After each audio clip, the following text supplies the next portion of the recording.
Salve, gente amiga! Estamos chegando à Rede Brasil de Televisão e vamos apresentar mais um De Papo Pro Ar. Esse nosso programa aqui vem entrevistando um leque, né, de pessoas das mais diferentes tendências, né, profissionais, né, aqueles que começam num tipo de profissão, depois migram para outras, totalmente diferentes e sempre com ensinamentos maravilhosos. Eu não tenho dúvida que nós vamos tirar muitos ensinamentos desse nosso convidado de hoje. Eu não o conhecia pessoalmente, estou tendo a honra de conhecer, ele veio até aqui e nós estamos recebendo com muita satisfação o Leonardo Precioso.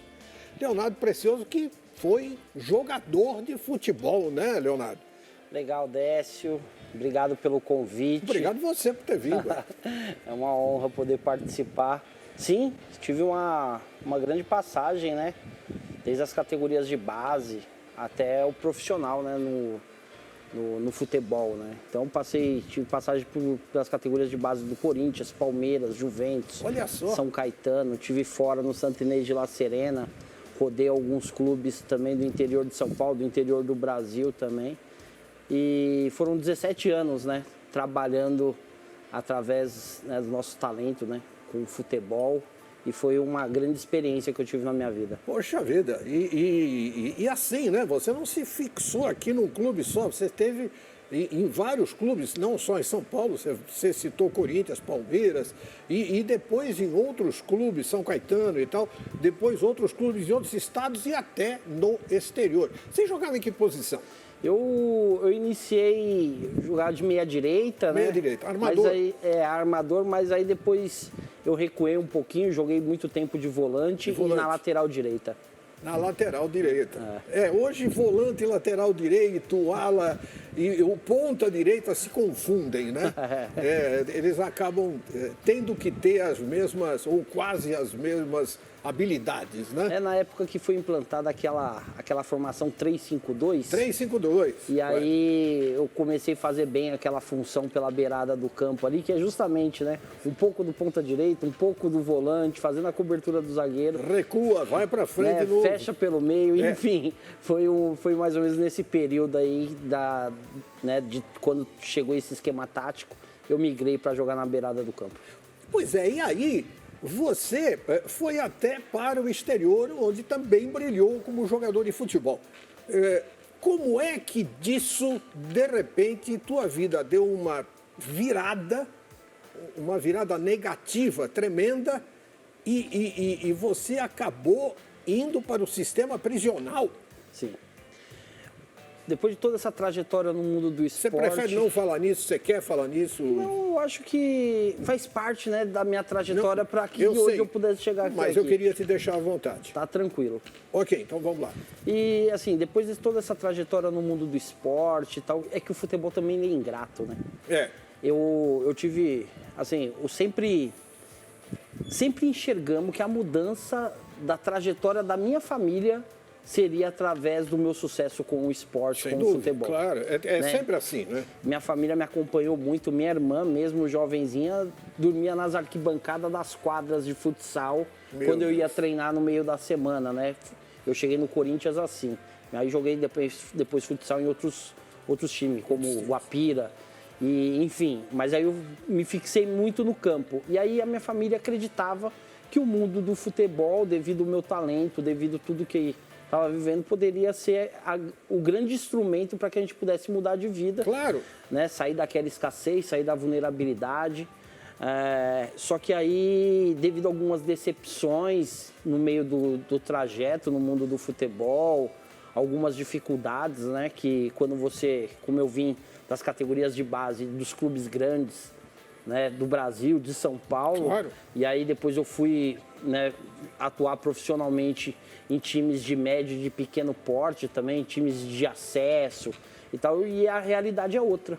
Sem dúvida. E aí algumas experiências ruins fez com que eu saísse do mundo do esporte, do futebol, mas sem me preparar para sair, sabe? Só sair. Né? Só sai daqui, volta pro para o seu bairro de origem, que é o Itaim Paulista. Eu fui descoberto pelo Corinthians lá em Carapicuíba. Caramba! Em campeonato escolar, e aí viemos morar na Zona Leste para ficar bem próximo do Corinthians. Sim. E aí eu voltei para o meu bairro de origem, onde eu fui criado após os 8 anos de idade, ali justamente quando eu cheguei no Corinthians, fui morar na Zona Leste de São Paulo. E aí nesse meu retorno, né, sem profissão, né, porque eu tinha um ensino médio básico, sempre fui um aluno nota C na escola. Sim. Né? Eu tinha um ensino médio básico e aí eu não me preparei para sair do futebol e aí eu entrei numa vulnerabilidade tremenda. Ficou acessível a quem gosta de ter pessoas acessíveis à mão para usar como mão de obra, né? Vamos dizer assim, né? E aí eu comecei, o que eu sabia fazer? Jogar futebol. Sim. E aí eu jogava futebol de várzea, jogava nos times amadores, e aí jogava de terça a domingo, né? Era futsal, era futebol de campo, na época do futebol de areia, hoje já tá, né, é mais o sintético e tal, claro. Mas naquela época ainda tinha o futebol de areia. E aí eu jogava futebol todos os dias e aí eu recebia para jogar. E aí numa época que também teve uma escassez de grana num dos times que a gente participava, jogava, eu acabei, e ele naquela época era patrocinado pelo tráfico de droga. E aí eu não recebi o meu bicho do jogo em dinheiro. Sim. Que era aquilo ali que eu pagava minhas contas. Porque, pô, nessa época, a escassez foi tão grande que a minha luz estava cortada de casa. A água estava cortada. Meu Deus. Telefone naquela época, hoje a comunicação tá legal. É claro. Mas não claro. era uma escassez tremenda, Total. era caro. Muito caro. Então, assim, a gente, pô, com recurso tava tudo no gato. Sabe quando tudo ligação direta? Sim. Tava tudo no gato. E aí, como que eu tava se mantendo? Jogando futebol de várzea, recebendo para aquilo ali. Só que aí, quando seca essa fonte, pegava aqui, já dava aqui. Pegava aqui, pagava uma coisa. Pegava aqui, comprava... Você tá sempre ameaçado. Totalmente. Total. E aí, numa dessas, né, desses jogos e tal, eu acabei recebendo o meu bicho em uma quantidade de cocaína. Eita! E aí eu comercializei aquele negócio. Sim, você chegou ao ponto da... o que é que eu faço? Né? Você tinha que fazer isso e continuar vivendo ou parar, parar de viver, né? E aí aquilo ali me gerou, né, um valor maior do que o bicho do jogo. Sim. Que na época deu até para comprar umas roupas. Claro. Né? Deu para dar uma atualizada no guarda-roupa. Claro. E aí, no passar dos dias, né, fiz mais alguns jogos, recebi aquilo ali, girei daquele jeito. E aí teve uma época que eu falei para os caras que eu não queria receber em dinheiro, não queria receber em produto ilícito. Proibido, né, claro. Proibido, claro. Mas eu queria fazer negócio com os caras. Pronto. E aí os caras falaram, mano, mas é esse mundo que você quer entrar? É outro mundo, é outra situação. Eu falei, me ajudou muito. Me ajudou quando eu mais precisei, isso aqui que me ajudou. E aí, a partir daquilo ali, eu acabei ingressando no mundo do tráfico de droga. E quando você entra no mundo da criminalidade, você entra por vários becos e vielas, né? Mas, o Leonardo, sem querer santificar quem não deve ser santificado, absolutamente, essa tua história, sem querer, como eu acabei de dizer, livrar a cara de ninguém, mas essa tua história é a história da grande maioria do jovem brasileiro que acaba entrando no tráfico por absoluta falta de opção. Ele é tão preciso. Eu sei que não justifica nada. Não justifica nada. Ele sabe que errou, pagou por isso, etc. Mas a gente sabe o que é a força dos cartéis, desse pessoal todo do tráfico, principalmente para pegar pessoas que estão em vulnerabilidade absoluta, como o Leonardo estava. Desculpe, eu te atrapalhei, que eu me empolguei. Eu acho que os julgamentos têm que ser feitos muito, não só pela justiça em si, mas pelos antecedentes, não criminais, mas pelos antecedentes familiares, pelos antecedentes econômicos, pelos antecedentes culturais de cada pessoa, que muitas vezes é levada a uma situação que ela não quer assumir, mas acaba assumindo por absoluta necessidade. E aí eu acabei me envolvendo no tráfico de droga, e aí, como eu estava citando, quando você entra nesse mundo, você entra por vários becos e vielas, né? Cada dia que passa, cada ação que aparece, cada situação que aparece, você vai se aprofundando. É verdade. E aí, em 2008, isso era entre 2004 e 2005, o início disso, e aí em 2008 eu acabei sendo, né, preso, né? Eu acabei sendo preso em São Paulo, e aí eu cumpri 7 anos e 13 dias. 7 anos? Você ficou 7 anos? 7 anos e 13 dias encarcerado. no sistema carcerário, sim. Meu Deus, é tempo, é uma vida, né? 7 anos, meu Deus. Bom, me conta. E aí foi um período muito difícil na minha vida. Eu imagino. E aí minha família também não sabia que eu estava com esse envolvimento no mundo da criminalidade. Claro, foi um baque para todo mundo. E durante esses 7 anos aconteceu muitas coisas. Eu fui viver o sistema carcerário. O sistema carcerário, Décio, as pessoas têm hora que não reconhece, né? Mas é a extensão de comunidades e favelas, né? Então, assim, eu fui viver esse mundo, né, do sistema carcerário, uma sociedade oculta, que tudo que acontece aqui acontece lá com outras regras, vamos pôr dessa forma, né, com outras regras. Mais cruéis, porém, com outras regras. Com outras regras. E essa metáfora que você fez entre a subvida que se tem em liberdade e a subvida que se tem encarcerado foi uma coisa assim, eu disse que todos nós iríamos aprender um pouco hoje, né? Por favor. E aí eu fui viver esse mundo e a gente acaba, o ser humano, né? Ele não se acostuma com as coisas, mas ele se adapta. E aí eu me adaptei naquele mundo e fui viver aquele mundo, né?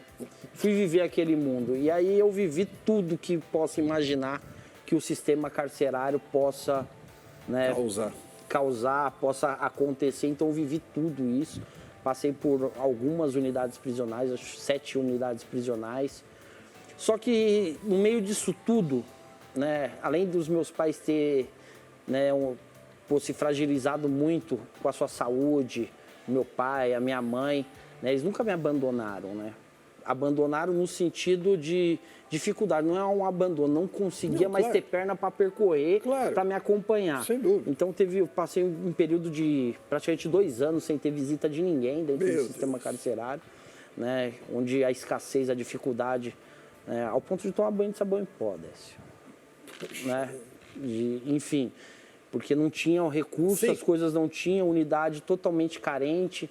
10% da unidade prisional tinha visita, o resto não tinha visita, né, bem isolado no interior de São Paulo. Só que no meio desse caminho todo aconteceu algumas outras coisas que fez com que eu pudesse também analisar o que eu queria com a minha futura liberdade. Não sei quando, mas uma hora ia chegar. O Brasil, ele não tem prisão perpétua, ele não tem pena de morte. Uma hora ela vai chegar. E aí eu, através de uma saída temporária, hoje o pessoal quer acabar com a saída temporária. Né? Tem várias opiniões contrárias em relação a isso, mas a saída temporária para mim foi um grande instrumento para que hoje eu pudesse estar aqui sentado batendo esse papo com você. Né? E aí eu saí numa saída temporária, na minha primeira saída temporária, e aí eu reencontrei um amigo meu que era da época do futebol, dos sonhadores, em projetos sociais também, que é o fundador da Rede Gerando Falcões, Eduardo Lira. Eduardo Lira. O Edu. E nós, né, fomos forjados ali, né, através da disciplina do esporte e tal. E aí o Edu, né, como ele já tinha encontrado com a minha família, ele estava trocando carta comigo. Quando eu reencontrei com ele, tudo que ele escreveu em carta que nós trocamos, ele me perguntou: o que você vai fazer com a sua liberdade? Eu quero parar um bocadinho aqui, só para eu digerir isso que eu já recebi, e vocês também. Toma um gole d'água, porque tem muito chumbo para vir ainda. E eu quero ir para o nosso rápido intervalo, você sabe, é lá e cá. Mas esse depoimento do Leonardo Precioso é uma coisa absolutamente fantástica. Um minutinho só, você sabe, é lá e cá. Aguenta aí.